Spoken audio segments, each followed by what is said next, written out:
जय हिंद दोस्तों। आज मैं पंकज आप सभी लोगों को बाल विवाह प्रतिषेध अधिनियम मीन्स चाइल्ड मैरिज एक्ट को प्रोहिबिट करने वाला जो एक्ट है वो बताने वाला हूं।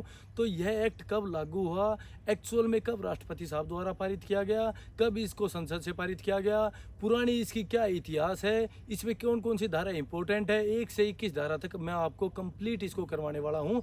और इसके अलावा जितने भी एक्ट हैं, चाहे वो जे एक्ट है या फिर आपका कॉपीराइट एक्ट है, SC ST एक्ट है, आर्म्स एक्ट है, पोक्सो एक्ट है, या फिर इसके अलावा जो डोमेस्टिक वायलेंस एक्ट है, या फिर sexual harassment at work place है, या फिर डोरी प्रोहिबिशन एक्ट है, गैम्बलिंग एक्ट है, ये जितने भी 10 से 12 एक्ट हैं या लगभग 20 से के करीब एक्ट हैं, वो सभी मैं अपनी पिछली वीडियोस में आपको करवा चुका हूं, जो आप मेरे चैनल पंकज द रियल को पे जाके देख सकते हैं, चाहे यूट्यूब हो या फिर इंस्टाग्राम पे। वैसे मैं लिंक भी डाल दूंगा आपको कमेंट में या फिर डिस्क्रिप्शन में, ठीक है।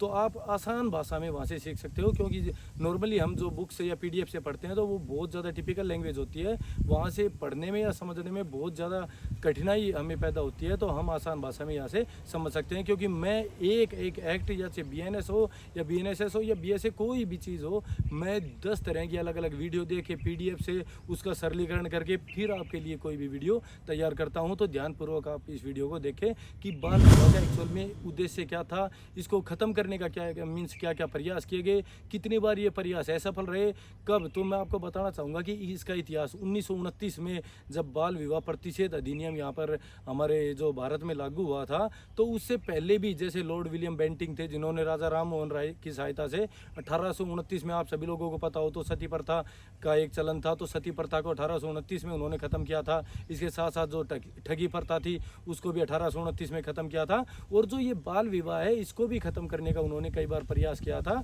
परंतु उसके बाद 1929 में उन्होंने ख़त्म करने के एवज से ही उन्होंने ये कानून बनाया था, जो है जो हमारा चाइल्ड मैरिज एक्ट प्रोहिबिशन। पहले पर ये प्रोहिबिशन जो एक्ट है ना, ये अब हुआ है, जिसको हम बोलते हैं कि अभी का आप एक्ट पढ़ोगे तो the child from means the prohibition of child marriage act. तो प्रोहिबिशन तो अब आया है, मीन्स पूरा पूरा निषेध, मीन्स पूरी तरीके से उसके ऊपर रोक।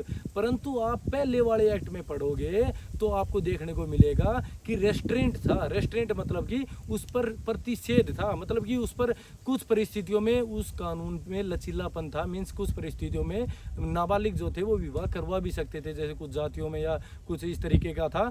और अभी जो मैं मेरे LSC वाले भाइयों को बताना चाहूँगा, जो आपके एक्ट में दिया हुआ है कि जो ये बच्चों की जो मैरिज का ये एक्ट है, आप अभी भी प्रतिषेध अधिनियम पढ़ रहे हो, परंतु ये आप जाके देखना इसमें निषेध अधिनियम आएगा भाई, ठीक है। तो इसका ध्यानपूर्वक ध्यान रखें, ठीक है। इसके बाद 1929 में यह एक्ट लागू हुआ।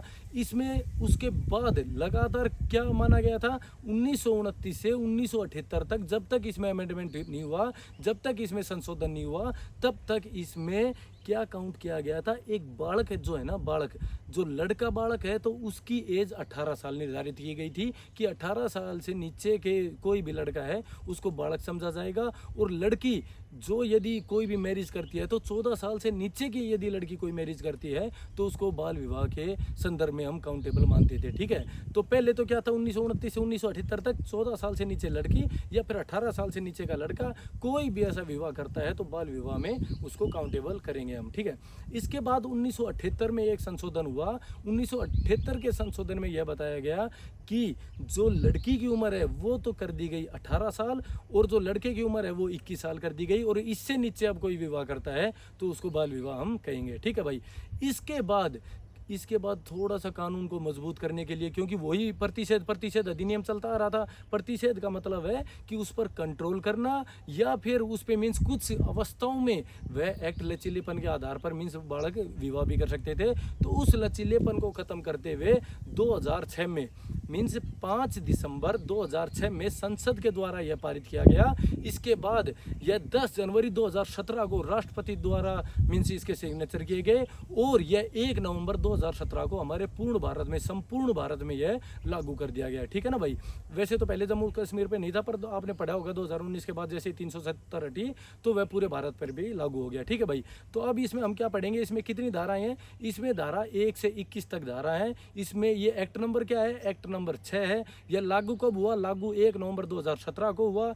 पहले यह मतलब कि ये राष्ट्रपति साहब द्वारा पारित कब किया गया है, 10 जनवरी को, और संसद द्वारा पारित कब किया गया, 5 दिसंबर 2006 को। तो इसके बारे में टोटल यह इन्फॉर्मेशन थी। अब इसके बाद हम बात करते हैं सेक्शन नंबर 1 से और सेक्शन नंबर 21 तक। इसमें हम क्या बात करेंगे, इसमें बात करेंगे कि एक्चुअल में बाल विवाह कोई भी करता है तो उसके अंदर उसके पेरेंट्स को क्या सज़ा दी जाएगी, उसके संरक्षक को क्या सज़ा दी जाएगी, पुरुष को मीन्स जैसे कोई भी विवाह कर लेता है तो उसकी जो औरत होती है पुनर्विवाह मीन्स मतलब कि जैसे भाई इसको डिजोल्व कर दिया, जैसे इस शादी को शून्य कर दिया जज ने, तो शून्य करने के बाद उसका भरण पोषण कौन करेगा भाई। अगली उसने लड़की ने तो आपसे विवाह किया था तो उसके बाद 2 साल बाद उस विवाह को तुड़वा दिया गया, उसके बाद उसका पुनर्विवाह जब तक नहीं होता है तो उसका भरण पोषण कौन करेगा। इसी दौरान कोई बच्चा पैदा हो जाता है तो उसका भरण पोषण कौन करेगा, उसका रख रखाव कौन करेगा। या इसके अलावा भी बहुत सारी चीज़ें हैं कि भाई इसके प्रतिषेध अधिनियम के मीन्स इसके कुछ अधिकारी भी बनाए गए हैं जिनका कर्तव्य क्या होता है। इसके अलावा किसी को किडनैप करके हम ऐसा कार्य करवा रहे हैं तो ये सभी चीज़ें पुजारी इसमें अपराधी माना जाएगा कि नहीं जाएगा, तो ये सारी चीज़ें अभी मैं डिस्कस करने वाला हूँ। सबसे पहले सेक्शन नंबर 1, तो सेक्शन नंबर 1 में बताया गया है कि इसका पूरा नाम क्या है। इसका पूरा नाम क्या है, बाल विवाह निषेध अधिनियम, प्रतिषेध नहीं निषेध अधिनियम 2006, ये हो गया इसका पूरा नाम। इसके बाद ये कहाँ पर लागू है, पूरे ऑल इंडिया में लागू है। 2019 के बाद जम्मू कश्मीर पे भी लागू हो गया। इसकी मीन्स लागू तिथि क्या है, 1 नवंबर 2007 इसकी लागू तिथि है भाई, ठीक है। इसके बाद सेक्शन नंबर 2, सेक्शन नंबर 2 के भी 2 पॉइंट है। पॉइंट नंबर 1 में बताया गया है कि बालक कौन होता है, तो यहाँ हम जो बाल विवाह वाले जो अधिनियम पढ़ रहे हैं इसमें एज हम मानेंगे कोई भी जैसे लड़का है तो उसकी यदि 21 साल से कम की एज है तो वो बालक में काउंट होगा, और 18 साल से कम कोई लड़की है तो वो भी बालक में काउंट होगी। और इसके दूसरे पार्ट 2 में बताया गया है इसकी डेफिनेशन कि बाल विवाह क्या होता है। तो बाल विवाह इस उम्र से कम कोई भी बच्चा, चाहे वो लड़की वाला हो चाहे लड़के वाला हो, विवाह कर रहे हैं तो उसको हम बाल विवाह कहेंगे, चाहे वो एक ही पक्ष से क्यों ना हो भाई, ठीक है। इसके बाद हम धारा नंबर 3 की बात करते हैं। तो धारा नंबर 3 में बताया गया है कि शून्य मीन्स नल या वॉइड कर देंगे ऐसी शादी को जिस मतलब जैसे किसी भी 2 नाबालिग लोगों की शादी कर दी परंतु उनको समझ आ रही है जैसे 16 साल की लड़की की कर दी और भाई 17 साल का लड़के की कर दी, ठीक है।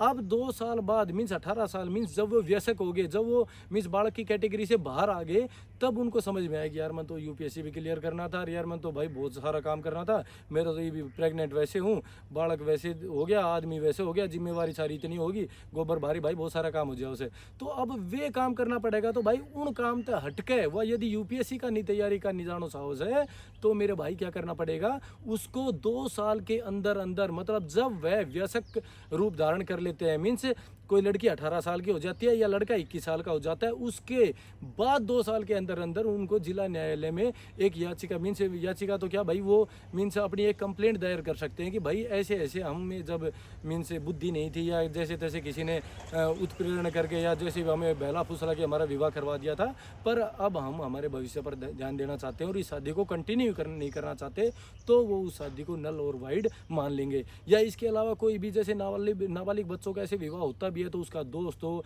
या फिर जो नाबालिग बच्चे हैं उनके नातेदार हो, रिश्तेदार हो, माँ बाप हो, वो भी कंप्लेंट क्या वो भी अपने हिसाब से उसको नल और वाइड करवा सकते हैं भाई, ठीक है। परंतु यदि खुद वो लड़का या लड़की करवाएगा तो वो वयस्क होने के बाद करवाएगा, 16 या 18 मीन्स 18 या 21 साल के बाद 2 साल का उनको टाइम पीरियड दिया जाएगा, ठीक है। इसके बाद बात आती है धारा नंबर 4 की। तो धारा नंबर 4 हमें कहती है कि अभी मैं क्या बता रहा था कि यदि लड़का लड़की की शादी होगी, अब लड़का लड़की की शादी होने के बाद क्या अभी मैंने 3 में बताया कि वो याचिका दायर मीन्स वो कंप्लेंट कर सकते हैं कि भाई हमारी शादी को शून्य करवाया जाए, हम शादी आगे कंटिन्यू नहीं करना चाहते। अब उसको शून्य करवाने के बाद जब तक दोबारा से उस लड़के का विवाह नहीं हो जाता, पुनर्विवाह नहीं हो जाता, तब तक वो लड़के वाले उस लड़की पक्ष का मतलब कि चाहे वो भरण पोषण हो, रख रखाव हो या फिर जो भी दहेज में उन्होंने सामान प्राप्त किया था वो सारा सामान भी वापस देने के जिम्मेवार होंगे, ठीक है भाई। अच्छे से शायद आपको समझ में आ गया। अब इसके बाद हम बात करते हैं धारा नंबर 5 की। तो धारा नंबर 5 में बताया गया है कि अभी 4 में क्या था, उस लड़की का भरण पोषण, 5 में आ गया उस लड़की के थ्रू कोई बच्चा पैदा हुआ है तो उस बच्चे का भरण पोषण कौन करेगा, उसका रख रखाव कौन करेगा, उसकी अभिरक्षा कौन करेगा।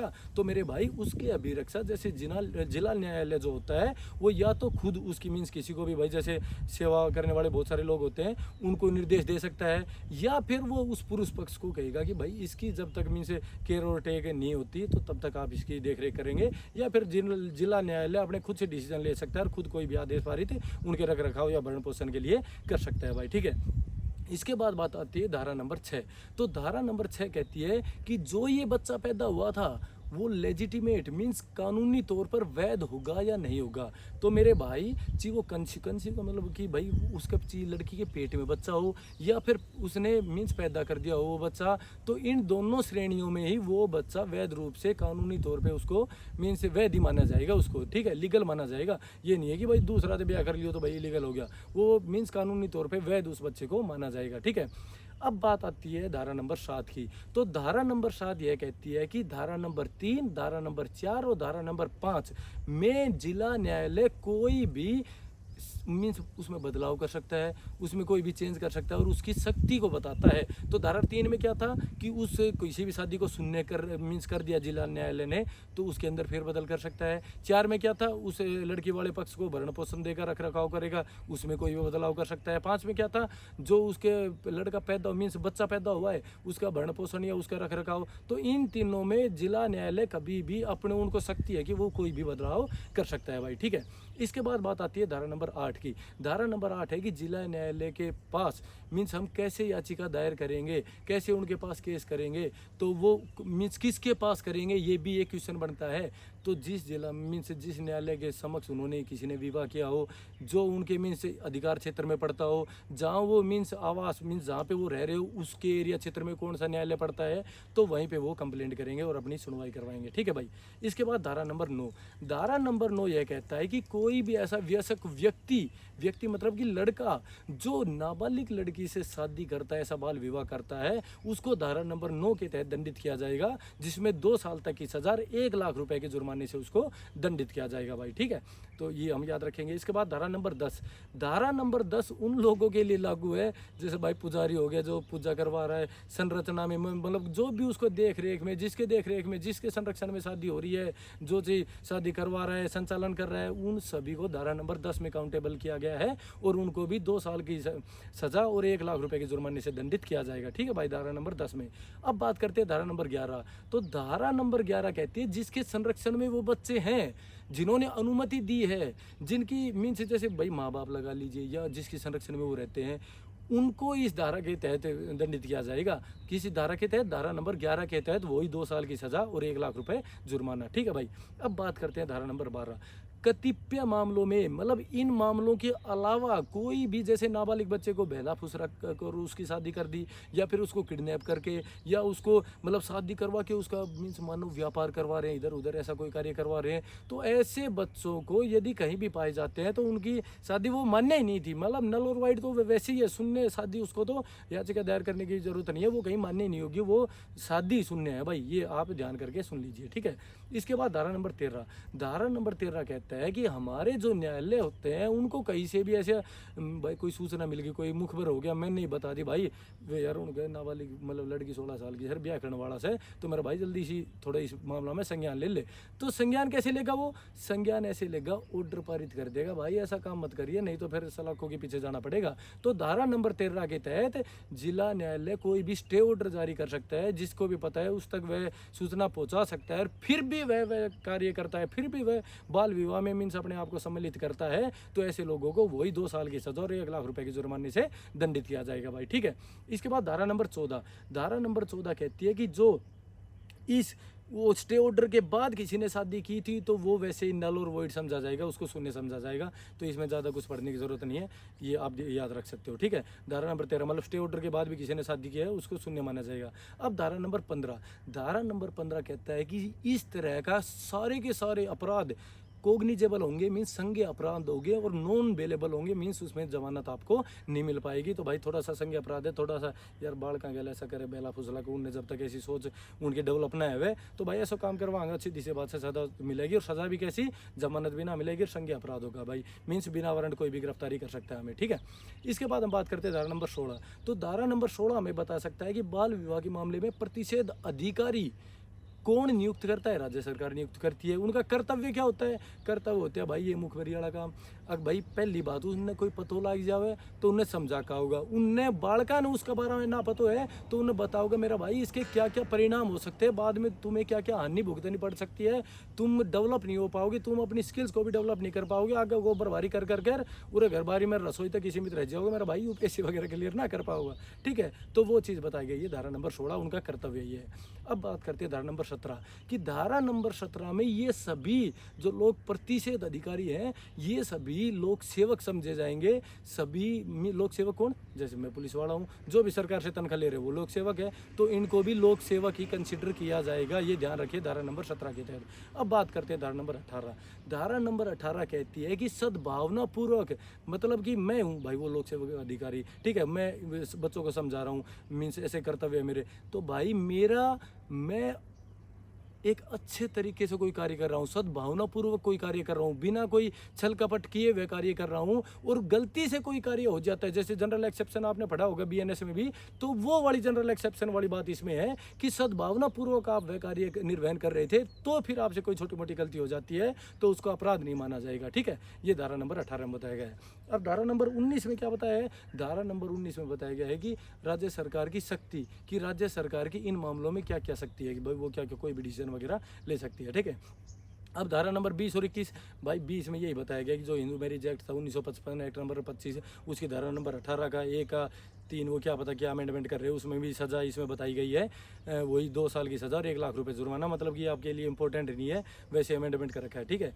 इसके बाद 21 रिपील एंड सेविंग्स, मतलब जब से वह पिछला कानून निरस्त हुआ है और उसके बाद अगला कानून लागू हुआ तो पिछला वाला कानून की सारी चीज़ें आप भूल जाइए, अगले वाले कानून के हिसाब से एप्लीकेबल होगी, परंतु पहले वाला कानून जिस हिसाब से चल रहा था उसमें पिछले वाली चीज़ ही एप्लीकेबल होंगी, मतलब जो प्रोसीडिंग्स चल रही थी वो पिछले कानून के बिहाफ से ही जारी रहेगी। तो दोस्तों मैं अपने सारे एक्ट लगभग सारे एक्ट करवा चुका हूँ, बहुत आसान भाषा में करवा चुका हूँ, आप आसानी से मेरी वीडियो देख के सारे एक्ट कवर अप कर सकते हो, और कोई भी आपकी सजेशंस हो तो कमेंट बॉक्स में कमेंट करके मुझे अवगत भी करवा सकते हो। आज के लिए इतना ही, जय हिंद जय भारत।